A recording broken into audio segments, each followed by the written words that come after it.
Tome su lugar, gracias. Salmos 44, por favor. Salmos 44, Salmo 44. Versículo 8 al 19. Vamos a leer esa porción del Salmo 44, del versículo 8 al 19. Lo voy a leer, hágame favor de seguirme. Dice el salmista: en Dios nos gloriaremos todo el tiempo, y para siempre alabaremos su nombre. Pero nos has desechado, y nos has hecho avergonzar, y no sales con nuestros ejércitos. Nos hiciste retroceder delante del enemigo, y nos saquean para sí los que nos aborrecen. Nos entregas como ovejas al matadero, y nos has esparcido entre las naciones. Has vendido a tu pueblo de balde, no exigiste ningún precio. Nos pones por afrenta de nuestros vecinos, por escarnio y por burla de los que nos rodean. Nos pusiste por proverbio entre las naciones, todos al vernos menean la cabeza. Cada día mi vergüenza está delante de mí, y la confusión de mi rostro me cubre. Por la voz del que me vitupera y deshonra, por razón del enemigo y del vengativo. Todo esto nos ha venido, y no nos hemos olvidado de ti, y no hemos faltado a tu pacto. No se ha vuelto atrás nuestro corazón, ni se han apartado de tus caminos nuestros pasos, para que nos quebrantases en lugar de chacales, y nos cubrieses con sombra de muerte. Oramos. Señor, esta mañana habla, Espíritu Santo, de tu espíritu a nuestro espíritu. Habla a nuestra necesidad, que es profunda como iglesia. Háblanos a través de tu bendita palabra, en el nombre de Jesús. Amén. Hace muchos años le diagnostiqué a un niño cristiana, de familia cristiana, por cierto, le diagnostiqué leucemia linfoblástica aguda. Cuando trabajaba yo en este hospital que está aquí, 72, me llevaron a ese niño, y la verdad que venía mal. Y cuando lo vi muy pálido, inmediatamente lo revisé y sospeché que algo no andaba bien ahí con él. Y le dije a sus padres que esperáramos un estudio de laboratorio que nos orientaría. Le tomamos sangre, lo mandamos al laboratorio, y en término de unas 2 o 3 horas llegó el estudio y me lo entregaron. Me lo vino a traer, por cierto, directamente el jefe de laboratorio, porque cuando salen ciertos estudios así muy alterados, él directamente viene, porque él los vuelve a checar. ¿Se entiende eso? Él dice, a ver, pues como que vamos a hacerlo otra vez, y lo hace personalmente, ¿no? Entonces me trajo él y me dice, doctor Altamirano, este es un niño, parece que me envió usted este estudio, esta muestra, y aquí está el resultado. Dice, mire, tiene una cantidad enorme de leucocitos, lo cual habla de que probablemente, seguramente, este niño tiene leucemia. Y dice, ¿tiene aquí al paciente? Le digo, sí, aquí está, eso sospeché, y pues ahí está el paciente, ahí es ese niño. Y dijo, bueno, pues lo lamento, y me entregó el estudio.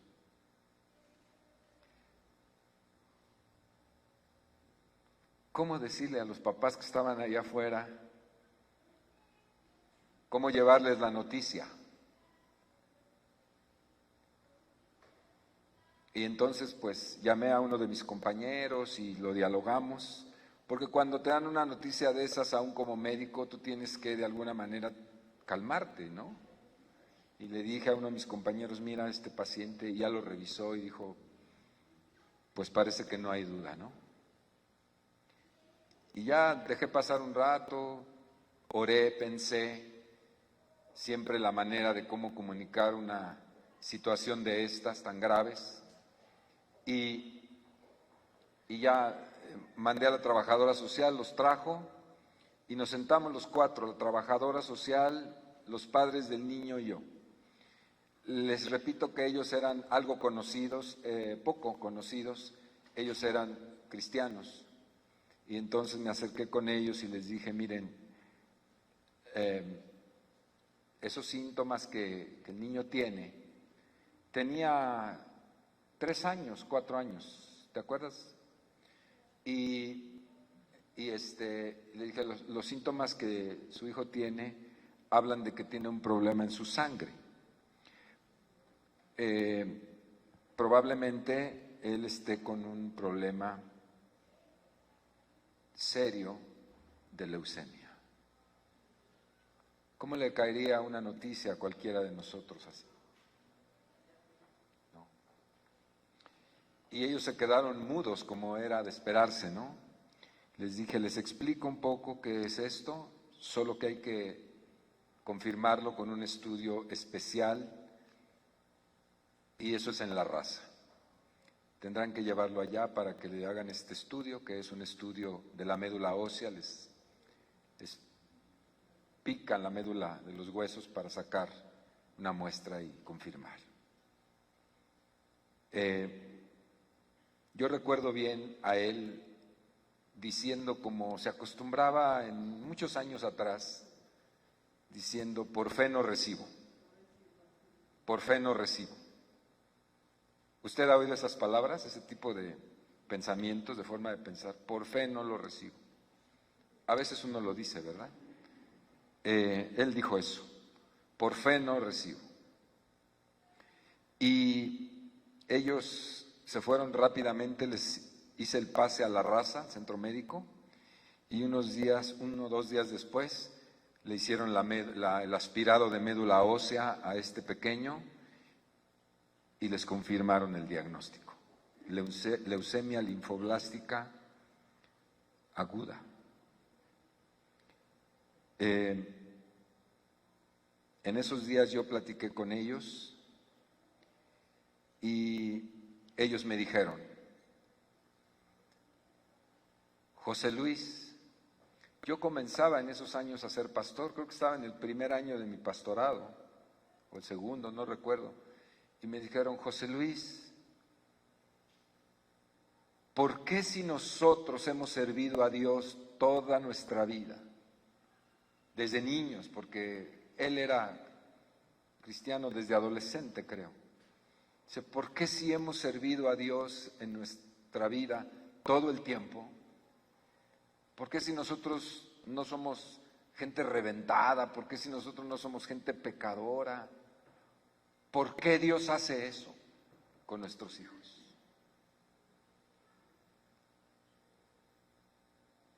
¿Dónde está Dios? ¿Dónde está Dios? ¿Alguien sabe dónde está Dios? En medio de este huracán que nos ha venido. Era un reclamo, era enojo, era frustración. ¿Alguien sabe dónde está Dios en medio de esta terrible aflicción? ¿Usted ha sido testigo de algo así? ¿Le ha sucedido algo así? ¿Le está sucediendo algo así? ¿Dónde está Dios? ¿Alguien sabe dónde está? En este momento en que yo le necesito, porque a mí me parece que Dios cerró los ojos y se tapó los oídos y no me quiere escuchar. Se fue de aquí, no sé a dónde, pero Él no está. Así era el clamor de estos salmistas, porque quienes escriben este salmo son los hijos de Coré. ¿Se acuerda de Coré? Aquel rebelde que se lo tragó la tierra cuando Moisés. Bueno, eran sus hijos, pero ellos no compartieron la actitud de su padre. Coré fue condenado, pero ellos no. Dice Deuteronomio que en la ley los hijos no morirán por los padres, ni los padres morirán por los hijos. No quiere decir que no se afectarán, pero no morirán por ellos. Qué reflexiones, ¿verdad? Así estaban ellos.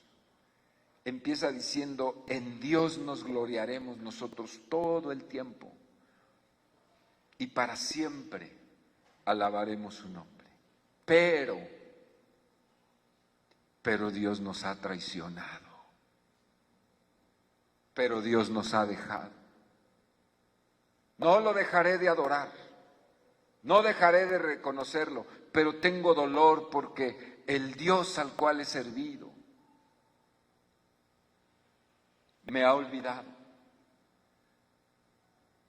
Dice, no se apartaron, Señor, nuestros caminos de ti, te hemos seguido, hemos estado sirviendo por años, hemos sido fieles, atendemos gente, honramos tu nombre, levantamos nuestras manos, te adoraron, nuestros caminos no se alejaron de ti, y mira cómo nos haces que nos quebrantas en lugar de chacales. Y nos has cubierto con sombra de muerte. ¿Alguien sabe dónde está Dios? ¿Se escondió?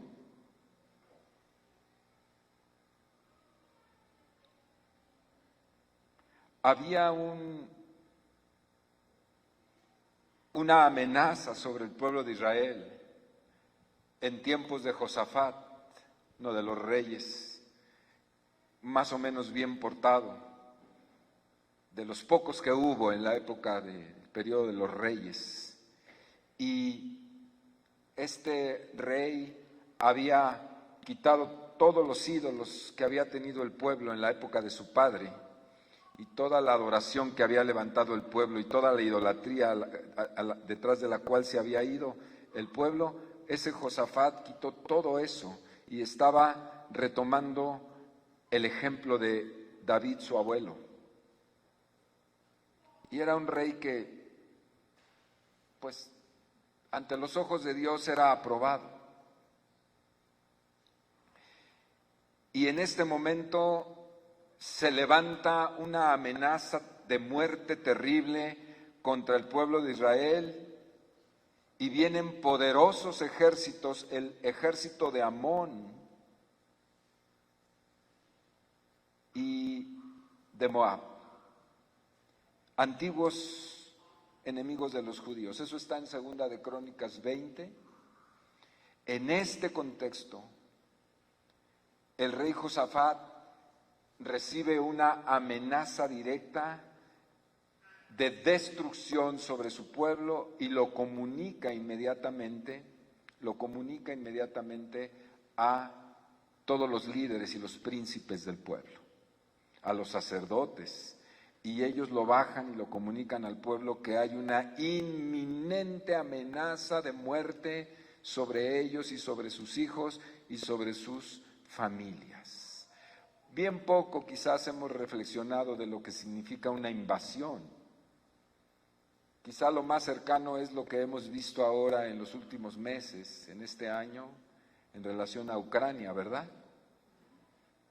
Pero está tan lejos, tan distante, tan de película. Hemos visto películas que están más feas que lo que vemos en la invasión a Ucrania, aunque Ucrania sea una realidad, no podemos dimensionar lo que significa. Nada más pongámonos un momento en el lugar de ellos o de estos. Lo que significa que venga un ejército de hombres fieros, con grandes armas, y que tú salgas a la puerta de tu casa y que te arrodillen ante ellos, que se metan a tu casa, que tomen a tu mujer y que maten a tus hijos, que violen a tus mujeres. Por un momento, ni siquiera lo queremos pensar, ¿verdad? Pero eso era lo que estaba pasando aquí. Y entonces, ante esta amenaza, el pueblo se hallaba en gran angustia, con temor del desastre y de la muerte, y tenían ellos sentimiento de abandono y desamparo de parte de Dios. El pueblo se veía vencido por sus enemigos y se sentía avergonzado y humillado. Había en su corazón un reclamo a Dios diciendo: me has dejado en manos del enemigo a propósito, Dios. Se burlan de nosotros y tú lo permites. Estoy confundido. Somos hasta ya famosos por nuestra triste situación delante de todos los pueblos que nos rodean. Pero a pesar de todo, Señor, no nos hemos apartado de ti, ni hemos roto el pacto que hiciste con nosotros. Qué expresiones, ¿no? Nos quedas mal, nos quedas mal. Ni nos oyes ni nos ves. Y nosotros te hemos adorado. Y mira, te seguimos adorando. Y seguimos viniendo al templo y seguimos viniendo a la adoración y al holocausto. Aquí estamos. No nos hemos ido de nuestros caminos y nos has fallado. ¿Dónde estás?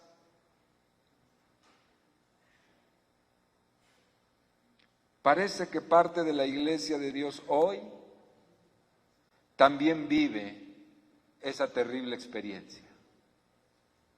Temor de desastre, de angustia, han invadido el corazón de la iglesia. La iglesia, un sector de ella, algunos miembros de ella, viven con sentimiento de abandono y se sienten desamparados. Parece que sus enemigos han cobrado fuerza y se humillan constantemente y Dios no interviene ni hace nada por remediar su situación. ¿No le parece? Hay gente en medio de nosotros, personas o grupos en medio de su iglesia, de esta y de otras iglesias, que se sienten desamparadas. Dios no hace nada, Dios no remedia, Dios no responde. Mira la injusticia de este perverso, de esta perversa sobre mí, de esta situación, de esta calamidad, de estos demonios. Mira, Señor, y yo no me he apartado de ti. Hay gran angustia en mi corazón. Mira, yo te he servido desde la niñez, Señor, he sido fiel a ti, no me he ido a adorar ídolos, no he doblado mis rodillas delante de la madera ni delante de la piedra. Señor, he sido fiel, he estado aquí en el templo inquiriendo todos los días de mi vida y no me has correspondido, me has abandonado. Me dejaste solo. Deliberadamente.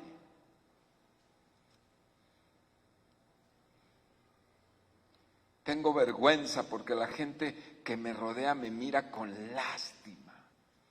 Pobre condición de esta, pobre condición de este.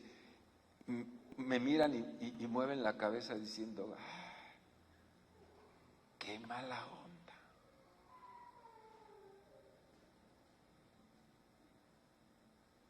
Y todo mundo está enterado de mi vergüenza.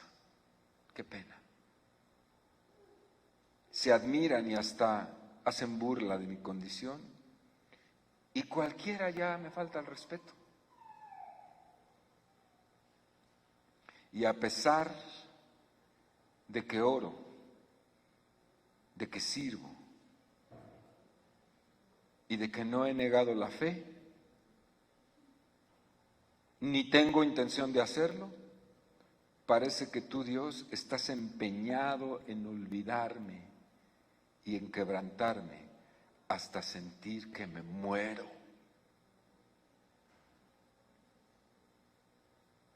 El Salmo 44 nos enseña que Dios quiere que el pueblo sepa que Él permite la aflicción con un propósito divino.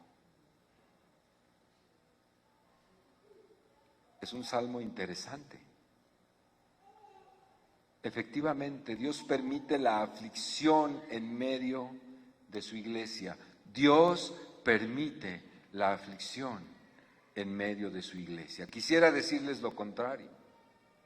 Ustedes han escuchado muchas otras cosas diferentes en algunas corrientes cristianas que no admiten esta verdad, que prefieren decir lo contrario. Dios solamente es bueno y Él no te hace males, Él solamente te hace bienes, claro. Dios no permite, es el diablo. El diablo es el que te trae por la calle de la amargura, es el diablo. O es tu carne, pero Dios no. Y claro, es más cómodo escuchar lo bueno y cerrar los oídos a lo que no es agradable. Pero aquí nos enseña el Espíritu por el salmista y nos dice que Dios permite aflicción en medio de nosotros, en medio de su iglesia. Dios lo permite. Dios no es malo, pero Dios lo permite. Y aquí surge una pregunta: ¿para qué Dios permite la aflicción en medio de nosotros? Tenemos que analizarlo. Tenemos que ser justos con la palabra. Tenemos que ser justos con la enseñanza. ¿Por qué mi hijo de 4 años se enferma de leucemia y de muerte? Esta sombra de muerte viene y lo cubre, cuando yo he sido fiel a Dios, hasta diezmo, hasta mis diezmos doy, y ya eso es mucho decir. Dios permite la aflicción de la iglesia por lo menos por 3 propósitos específicos. Muchos más, pero por lo menos 3 cosas que voy a mencionar aquí. La primera es para mostrar la calidad de nuestro carácter en Dios. Dios permite la prueba y la aflicción para mostrar, no a Él, sino a nosotros mismos, la calidad de nuestro propio carácter como cristianos, de nuestra propia madurez. Dios permite esa aflicción para mostrarnos como en un espejo, nos voltea el espejo y nos dice: mira, esta es tu condición. Hasta aquí has desarrollado.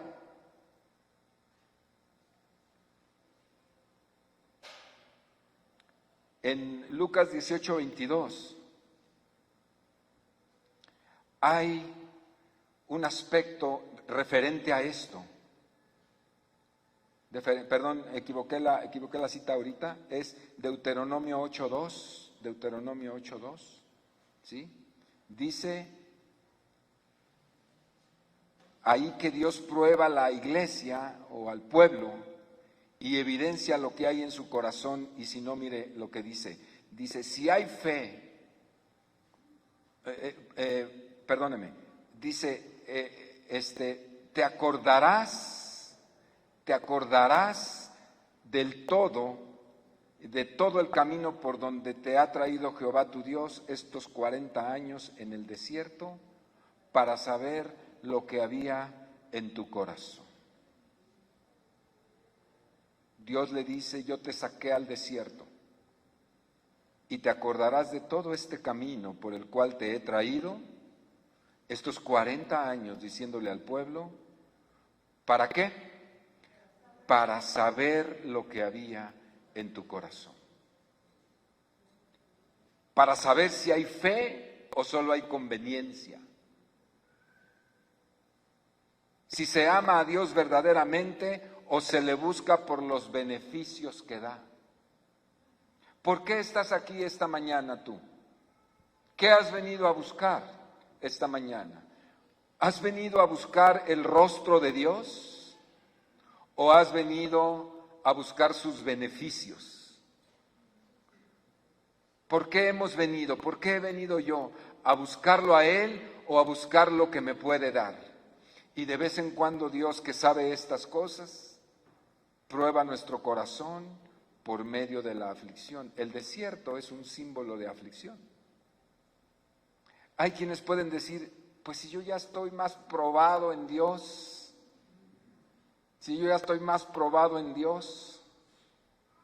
¿qué Dios tiene que estarme averiguando si yo le he mostrado toda mi vida que soy fiel a Él y que no lo voy a dejar, como dice el canto, nunca me separaré, decía este canto, si Dios ya lo sabe?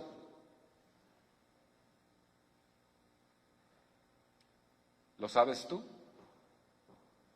¿Lo sé yo? ¿Hasta dónde realmente la calidad de nuestra vida espiritual y de nuestro carácter en Dios está afinado? ¿Se ha refinado? ¿Hasta dónde? Te llevé al desierto y te acordarás de todo el camino donde te ha traído, es decir, de todo el sufrimiento que has experimentado al caminar en el ardor, en las ardientes arenas del desierto, en el terrible y gélido frío de la noche del desierto. Te acordarás de toda esa aflicción, le dice a Israel, durante el tiempo que duró tu caminar y tu peregrinar en esa circunstancia angustiante que fue el desierto. Y lo hice para saber lo que había en tu corazón. ¿Qué hay en mi corazón? Señor, tú lo sabes. Dios muestra delante de mí la calidad de mi carácter, de mi vida, de mi crecimiento, probándome. Y también lo prueba para descubrir si ha desarrollado un corazón de obediencia o hay rebeldía. Fíjate nada más. Esa es otra razón. Dios está descubriendo mi corazón. ¿En qué momento nos descubrimos nosotros mismos? En el momento de la terrible crisis y del desierto, ¿sí o no? ¿En qué momento se sabe realmente quién eres? Tú mismo a veces te asombras, yo me asombro, cuando vienen cosas duras a la vida y de repente respondemos, ¿verdad? Sale ahí el monstruo, salen las palabras maldicientes, sale el enojo, sale la amargura, somos probados. En medio de la aflicción realmente se revela lo que somos. Cuando todo nos va bien, todos somos lindos. ¿Sí? Pues, ¿de qué te puedes quejar si tienes una cuenta en el banco, tienes un trabajo próspero, un negocio, tus hijos están bien, tienen sus estudios, ellos les está yendo bien, si ya se casaron tienen sus hijos con su marido, o sea, ¿qué te puede importar si todo está bien? Pero cuando Dios baja el switch, ¿verdad? Cuando viene la hora de la prueba, es cuando se muestra ante nosotros mismos nuestro verdadero yo. ¿Qué hago en medio de esta circunstancia? ¿Sabe qué?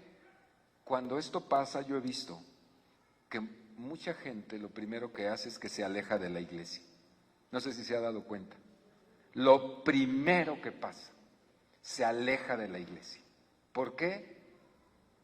Por 1000 razones. Por 1000 razonamientos, pero lo primero que hace es que no viene al culto, se aleja. Y si tenía un cargo o un desempeño, lo primero que hace es entrega y se va. Lo siguiente que yo observo es que terminan enojados con los pastores. Se enojan con nosotros. Y yo les pregunto, ok, pues si ya te quieres ir y no lo puedo remediar, pues está bien, vete. Pues ¿qué le voy a hacer? Pero siquiera dime si ¿por qué contra mí? O sea, ¿qué te hice yo? Nada. Se revela lo que verdaderamente hay en el corazón en medio de la prueba. Dios lo sabe. Te llevé, te sometí a aflicción, permití la aflicción en medio de tu vida, no para saber yo lo que había allá adentro, yo ya sabía, para que tú te dieras cuenta realmente quién eres.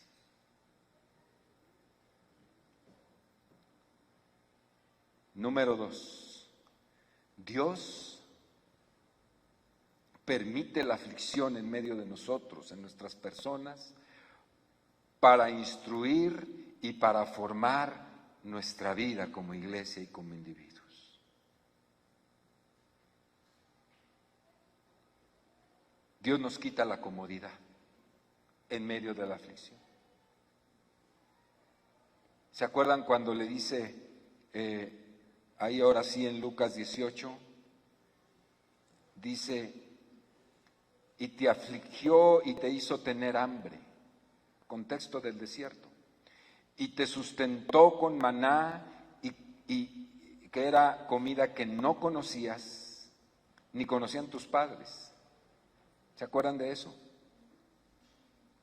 Le hace tener hambre y le hace entrar en crisis en medio de la aflicción al pueblo. Y esos que estaban acostumbrados a estar tranquilos, comer 3 veces al día, comer pollo feliz, romeritos en Navidad, vivir cómodamente, viajar en camionetas, tener todo, como dicen los jóvenes, chido, ¿no? Y de repente viene la aflicción y Dios te incomoda. Qué difícil es para la clase media, o sea, para nosotros, cuando Dios nos incomoda. ¿Se ha dado cuenta de eso? Tú tienes tu status quo, yo tengo mi status quo. Somos gente profesionista, acomodada medianamente, no somos ricos, pero vivimos súper bien, nos bañamos diario, tenemos una almohada cómoda, pero hay veces que Dios permite que todo sea movido y te mueve el piso y el tapete te lo mueve tremendamente y Dios te incomoda, porque Dios quiere instruirte y hacerte madurar. Nos pisan un callo y ya estamos respingando. Cualquier cosita que nos pasa o cosota que nos pasa y nos enojamos y nos emberrinchamos y si me habla el pastor ni le contesto ¿me explico? ¿Sí? Y si los hermanos vienen y quiero verlos, diles que no estoy. Pero no nos damos cuenta de que el propósito de Dios al incomodarnos a través de la aflicción, en su gran amor por nosotros, es que nos desarrollemos, que formemos carácter de Dios. ¿Sabes qué? Eso es uno de los procesos más difíciles que hay en la vida cristiana, desarrollar carácter de Dios en nosotros. Nosotros tenemos nuestro propio carácter y hay algunos que no se aguantan ni a sí mismos. Pero bueno, eso es cada quien, ¿no? Cada quien es como es. pero estoy hablando del carácter de Él, desarrollado en nosotros, en Cristo Jesús. Dios está interesado en que tú, hermano y hermana, en que tú desarrolles el carácter firme de Dios en tu vida para que dejes y deje yo de ser volátil. Ahorita sí, mañana no, ahora quién sabe, estoy enojado, hoy no voy al culto, hoy, ¿sí me explico? Hoy sí ayudo, mañana no me molestes. O sea, esa volatilidad habla de gran inmadurez en la vida de una persona.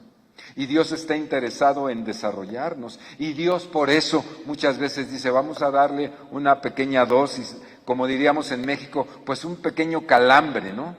Pero no lo hace con la intención de hacerte la maldad, como decimos también. Dios comienza a tratar en nuestra vida de manera específica en las áreas que necesitamos, porque Dios nos conoce perfectamente bien, ¿sí o no? Y viene el trato de Dios, y viene la aflicción de nuestra alma, y viene y estamos enojados, y deberíamos, en lugar de estar enojados, deberíamos estar diciendo, ¡Gloria a Dios! Usted no me lo cree, pero es cierto. Deberíamos estarle diciendo, ¡Gloria a Dios! Porque es el tiempo de oportunidad para aprender y para crecer. Dios me quiere enseñar algo en medio de esta terrible circunstancia.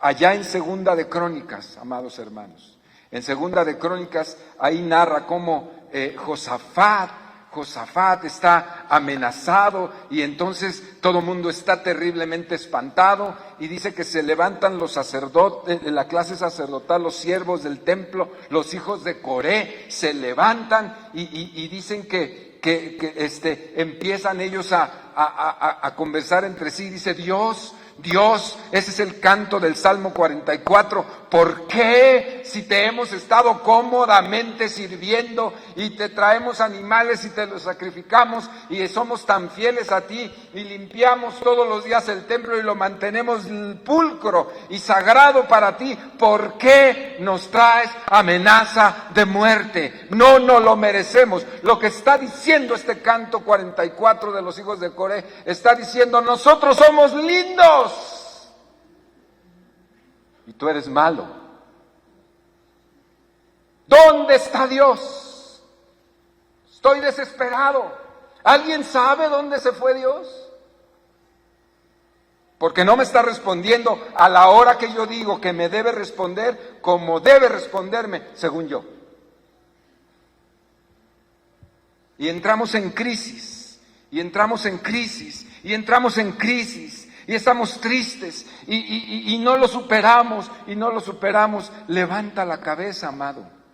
Levanta la cabeza, amada. Hay algo más arriba del plano en el que te estás hundiendo. Hay algo más arriba. Dios sigue reinando en medio del universo. Dios sigue siendo todopoderoso y Dios no está sordo. Nadie le cortó los brazos. Dios sigue siendo soberano del universo, pero también de tu vida y de la mía. Dios no se fue. Dios no se desentendió, aunque nos los parezca en medio de la crisis. ¿Qué quiere entonces Dios? Dios quiere enseñarte lo que no sabes. Pero si yo tengo 50 años de cristiana, ya me lo sé todo lo que ha predicado este año el pastor, lo que han predicado los pastores, lo he oído 50 veces. Yo ya me sé la Biblia de tapa a tapa. Dios quiere enseñarte algo más. Y déjame decirte que Dios es infinito e inagotable. Y nosotros somos completamente limitados, por más que creamos que lo sabemos todo, que ya estudiamos todo, que somos eruditos, que lo hemos experimentado, que si sabemos del ministerio y de la vida. No sabes nada, no sé nada. Dios todavía tiene muchas cosas que enseñarte y enseñarme a mí. Aquí cabe una pregunta. ¿Eres enseñable todavía? ¿Todavía se te puede enseñar algo o ya no? Ya se cerró tu cano.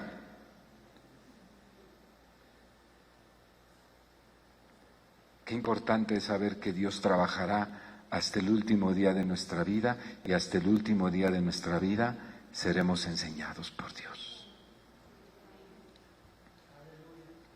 ¿Sabe qué le pasó al rey David? El rey David, a mí me gusta la vida del rey David, desde el inicio hasta el fin de sus días.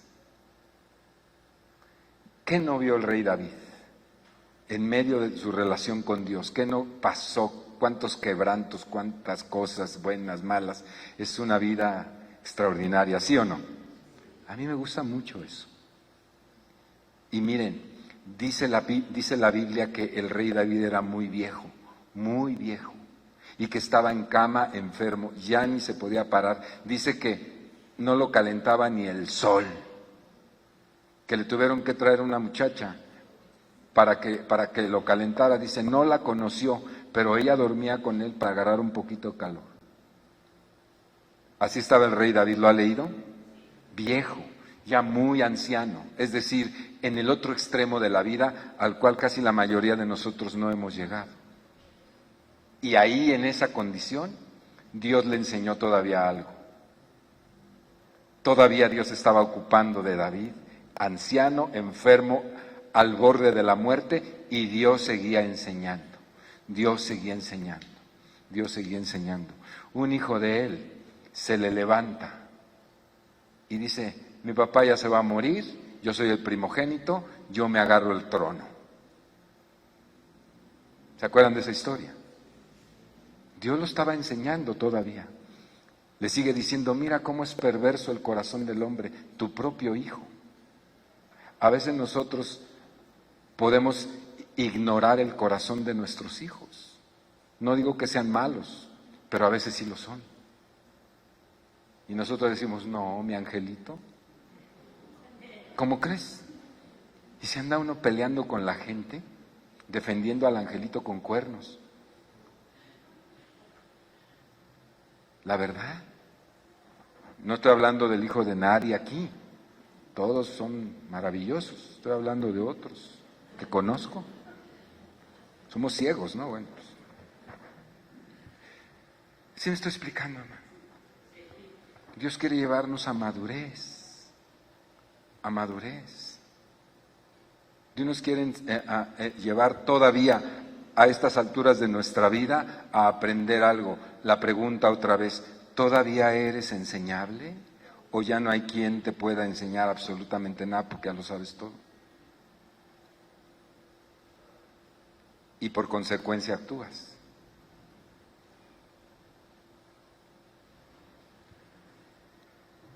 Dios hace saber, entender que en la vida lo importante no es lo material, sino lo espiritual. Eso es algo que es bueno aprender.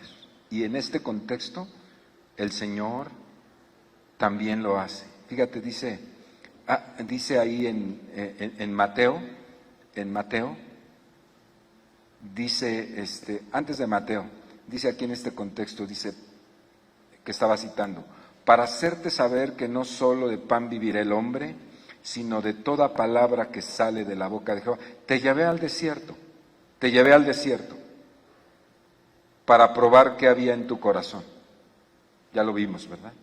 Pero también dice, y te llevé allá también para enseñarte algo, para hacerte saber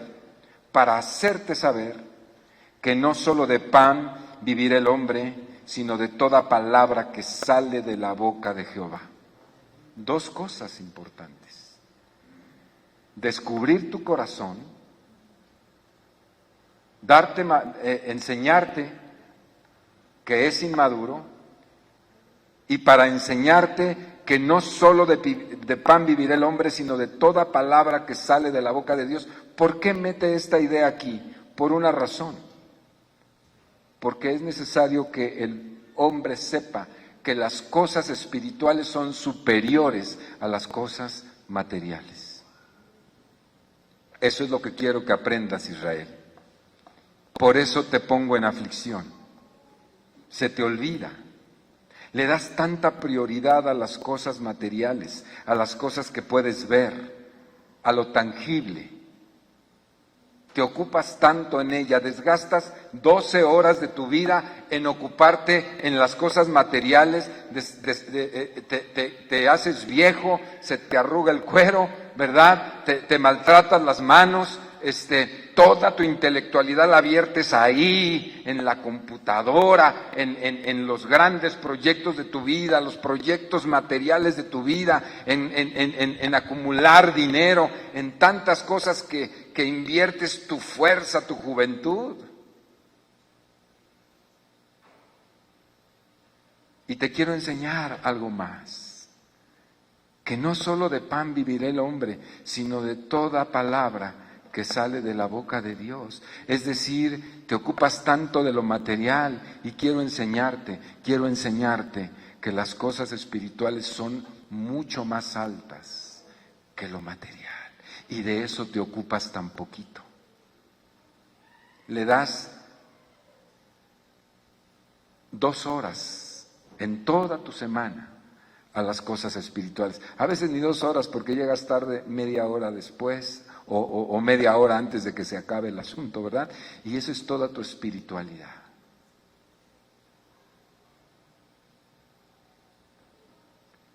¿Sí va haciendo? ¿Ven cómo Dios va instruyendo? Dios para nuestro carro.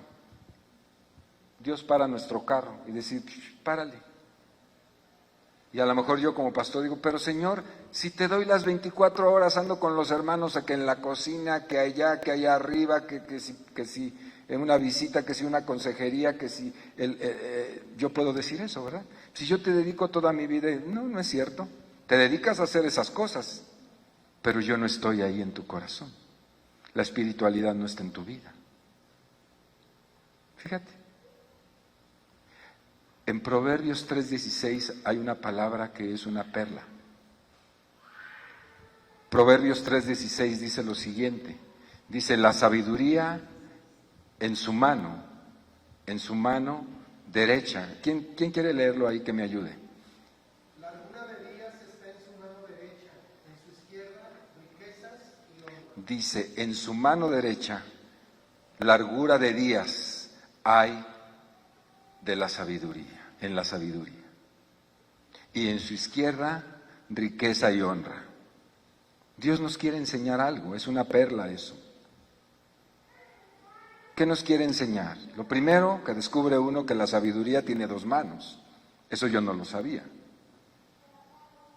Es la representación del ser humano, la sabiduría. ¿Qué significa largura de días? Largura de días es propósito de Dios para la persona en este mundo. Dios alarga nuestras vidas y nuestros días sobre la tierra si tiene propósito, si no, ¿para qué? Largura de días representa propósito de Dios. ¿Cuál es el propósito de Dios? Ahora, una pregunta. ¿Cuál es la mano más hábil en la mayoría de los seres humanos? La derecha, la diestra. Y entonces la derecha dice que el hombre y la mujer sabia tiene propósito de Dios. Y nosotros, con la derecha, con la que mejor hacemos las cosas, con la más hábil, con nuestra mayor energía, todo eso lo dedicamos a conseguir riqueza y honra. Eso está en la mano izquierda. Otra vez, por si no me captó. Mis mejores habilidades, mis mayores capacidades, mi inteligencia, mi juventud, todo lo mejor de mí lo dedico muchas horas a conseguir riqueza y honra. Pero Dios dice que no se consigue con las mejores habilidades ni la riqueza ni la honra. Que toda esa gran energía y habilidad nuestra la debiéramos destinar para el propósito de Dios, por lo cual Dios nos da largura de días, es decir, con la mano derecha. Y con la izquierda, que no es tan hábil, solamente se recibe así, pum, pum, porque Dios da riqueza y Dios da honra. Tenemos que cambiar el canal. No sé si me estoy explicando. Ahí está escrito.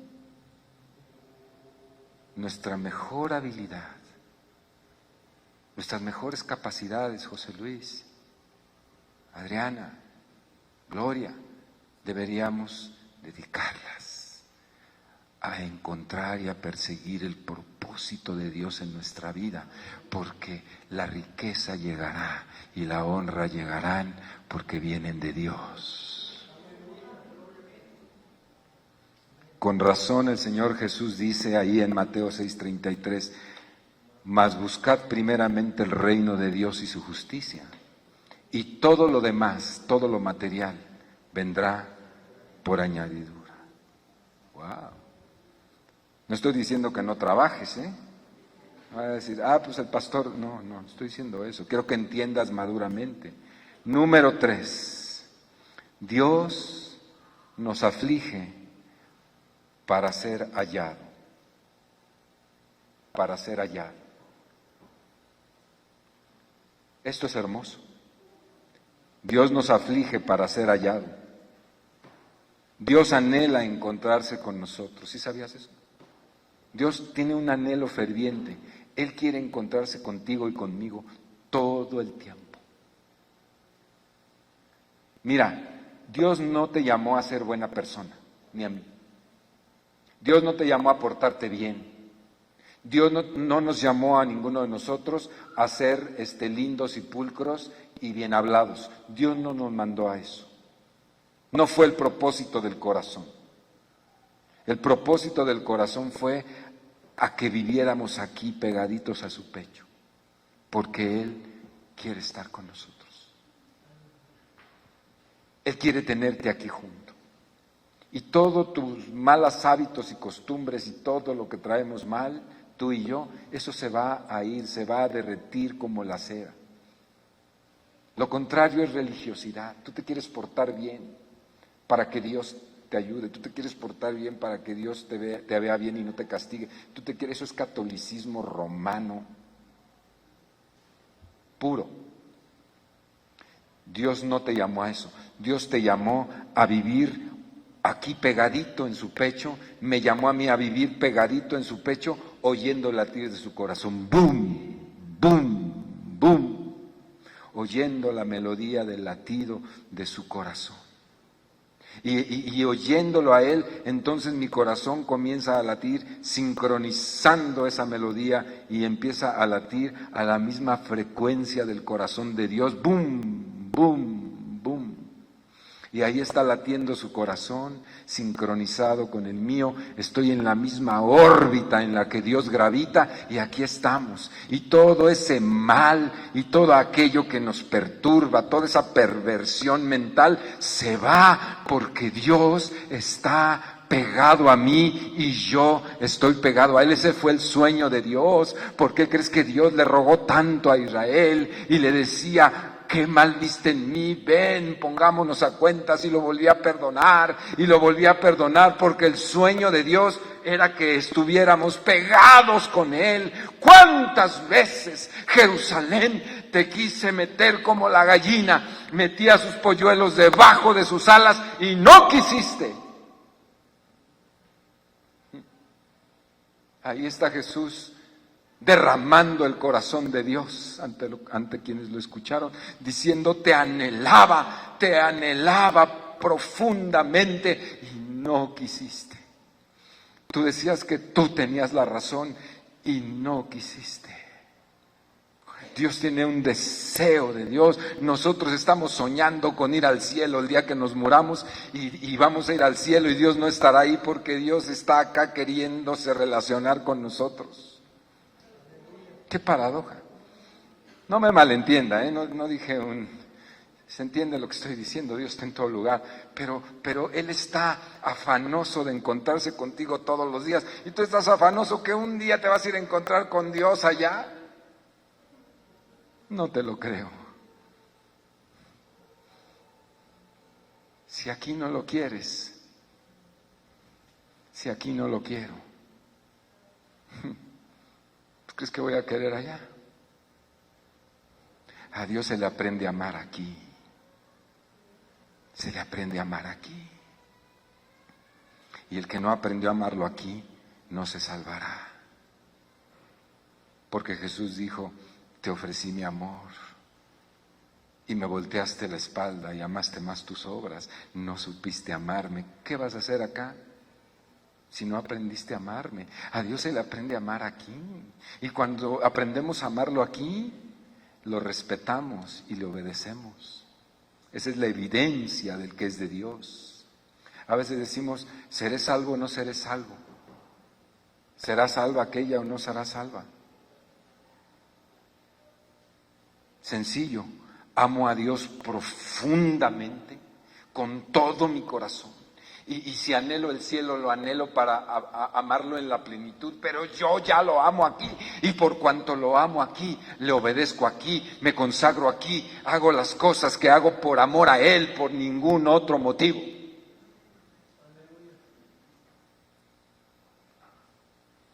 Dios anhela ser hallado por nosotros. Dios anhela eso. ¿Qué sucedió? La reacción por temor que tuvo Israel ante sus enemigos, los que venían a invadirlos, ¿a qué los movió? Si usted lee el texto ahí en Segunda de Crónicas que le dije, en Segunda de Crónicas 23, no lo voy a leer, pero se lo platico, dice que le notificaron a Josafat que venían los enemigos, y la reacción del pueblo, la primera fue gran temor porque la muerte venía montada a caballo. Pero,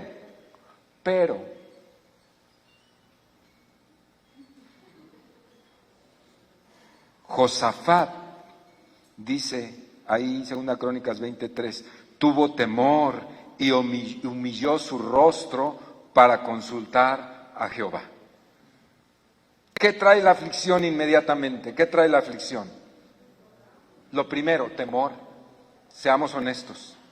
Viene una cosa dura a nuestra vida y lo primero es temor, duda, confusión, una cosa aquí, se nos seca la boca, nos agarra aquí el gañote, ¿verdad?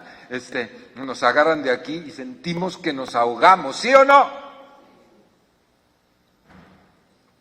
Primero dice que tuvieron temor, pero enseguida dice, humilló su rostro para consultar a Jehová. Ah, ahora sí.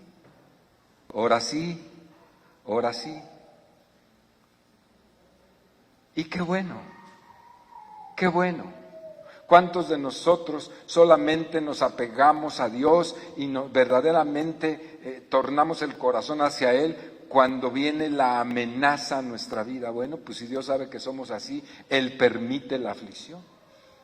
Te estoy permitiendo esta aflicción porque quiero que dejes de ser religioso y me conozcas de a de veras. Es la historia de Job.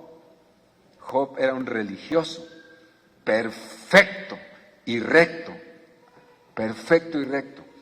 religioso.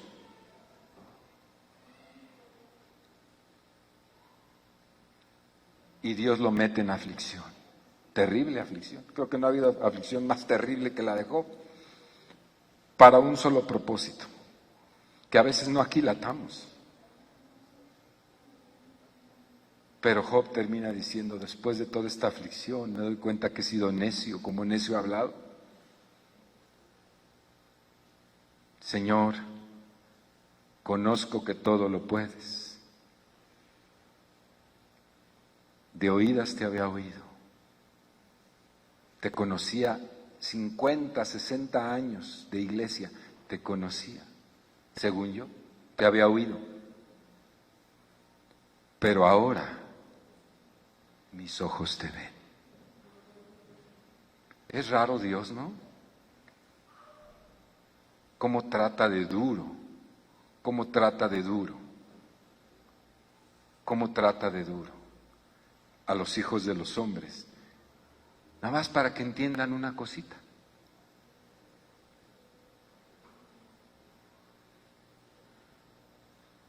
Para que entiendas que sin mí no puedes.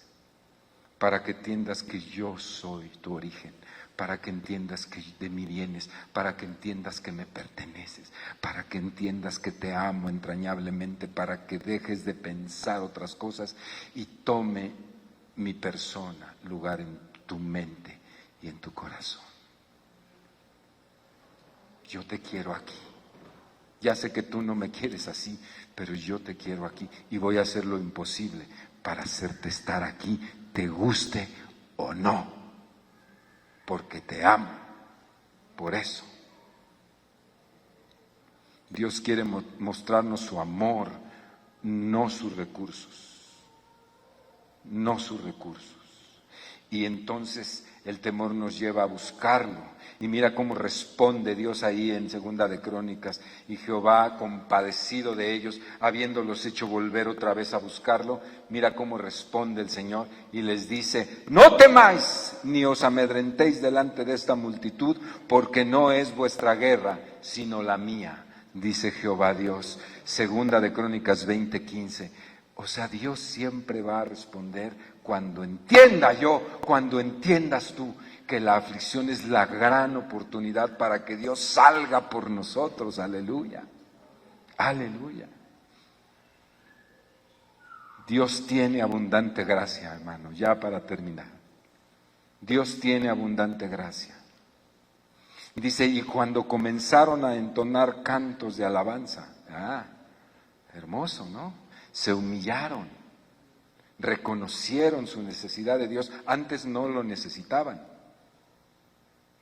pero reconocieron su necesidad de Dios. Y dice, y cuando comenzaron a entonar cánticos de alabanza, Jehová puso contra los hijos de Amón y de Moab y del monte de Seir emboscadas entre ellos mismos que venían contra Judá, y se mataron los unos a los otros. Aleluya. Jehová dijo, ustedes van a ir a esa guerra y lo único que van a encontrar serán cadáveres muertos, porque yo me encargo. La guerra no es contra ustedes. Esa pelea la peleo yo por ustedes. ¿Y por qué nos hiciste pasar por todo este terror y por toda esta aflicción? Porque quiero que vuelvan sus corazones a mí. Porque quiero que ustedes habiten aquí cerca, porque se me habían alejado. La guerra no es problema para mí. Yo pongo en su lugar a tu enemigo así, y lo verás. Lo verás. Ponte de pie, lo verás. Aleluya.